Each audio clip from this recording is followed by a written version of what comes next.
Hi everyone, it's Merc007 here. Thank you for joining my board game video. Today we're taking a look at Astraios Starlight, a game designed in Japan that is getting an international release. Please enjoy!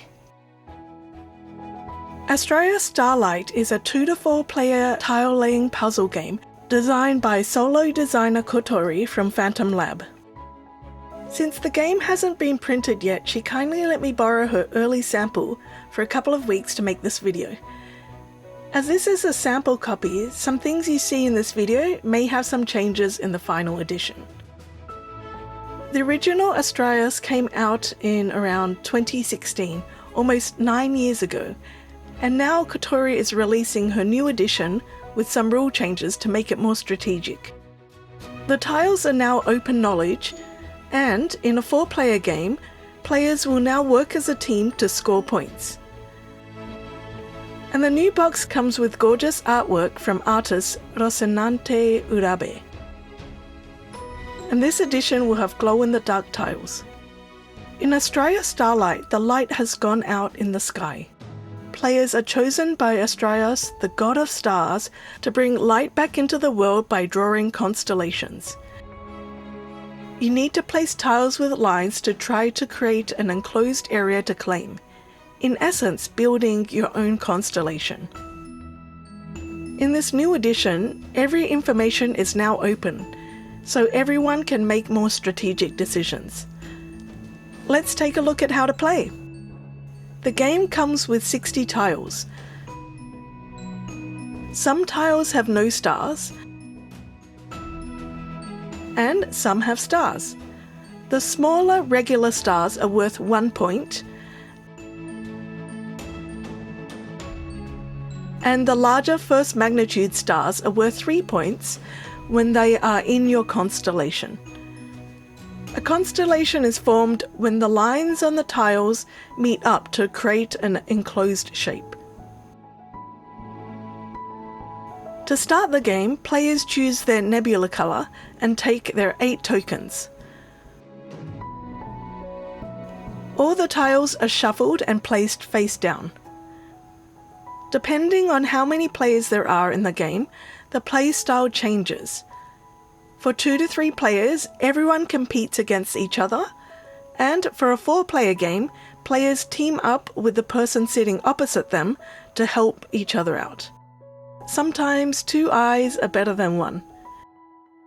In a 4-player team game, you can see what tiles your partner has that they can use to fill up a space, and plan strategically that way.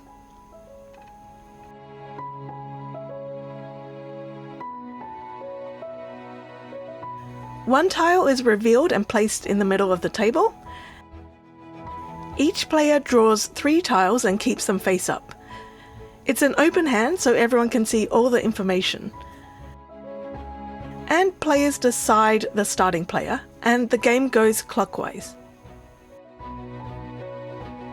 On a player's turn, they can either play a tile to the table by placing it adjacent orthogonally or diagonally to another tile, or place it in a space where there's a potential for a line to be connected later. You can rotate to orient the tile, and you can never place a tile in a space where the line is blocked off. In placing a tile, you're trying to aim to eventually close a line with stars and connect it together. Or, instead of placing a tile, if the previous player completed a constellation by connecting the lines, then you can instead move a tile that isn't already inside a constellation to somewhere else. Tiles cannot be moved in a way it leaves other tiles isolated. After you've placed or moved a tile, if you form one or more enclosed areas with the lines, you've created your constellation, and you can give it an imaginary name. And place one of your nebula tokens in each of the areas you form to mark it as your own. If there are more than one area you've created, and you're running out of tokens, you need to choose which one to place it in. If the constellation has an empty space in the middle, you need to select which tile to place your nebula on. Later on, if another player fills in that space with a line, it will be divided into 2 constellations. And the other player can also place their own token on the other side of that divided area. This only happens sometimes, and it reminds me a little of Carcassonne, where players divide a common area. Also, any unclaimed areas can't be claimed later on. At the end of your turn, you then draw a new tile and place it face up in your area for all to see. Then it's the player to your left's turn.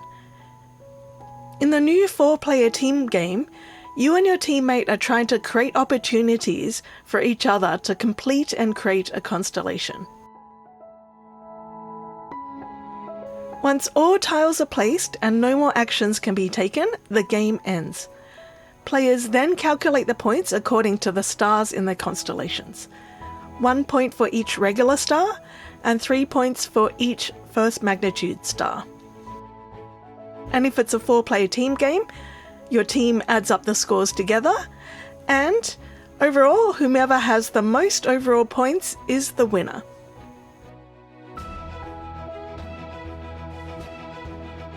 Let's take a look at this 4-player game.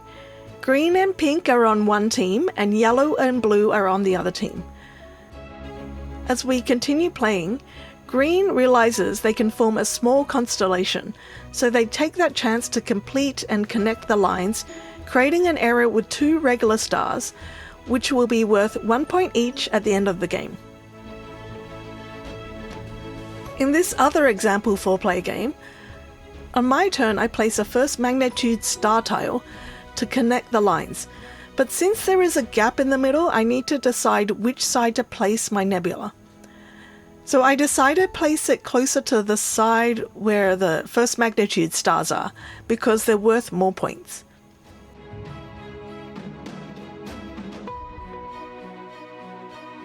And as the game proceeds, my teammate Green has managed to set up an area for me to claim 2 constellations at once. I named them Feluna and Felix.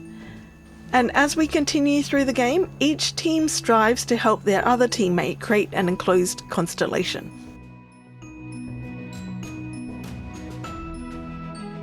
And at the end of the game, the 2 teams calculate the scores, and in this game it looks like pink and green are the winners.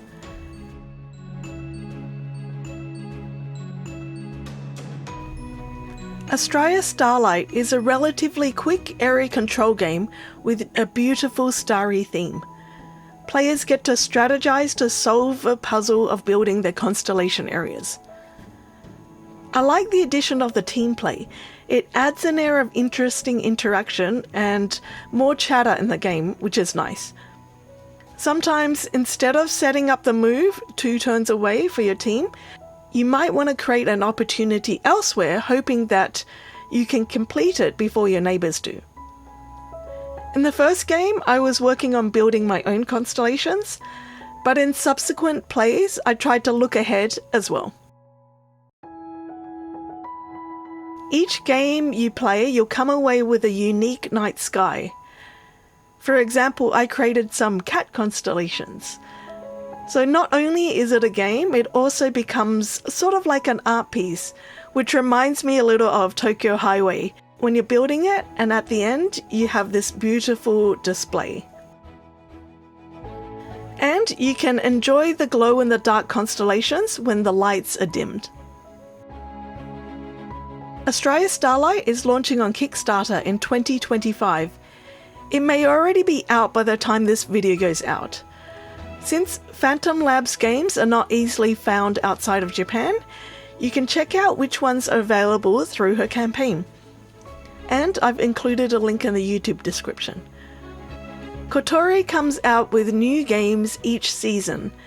You can follow her social media to see what exciting ideas she's coming up with next. Thank you for checking out this video on Astraios Starlight, and for your wonderful support of my channel as always.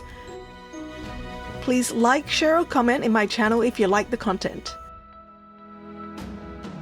Thank you for watching! Until next time, happy gaming!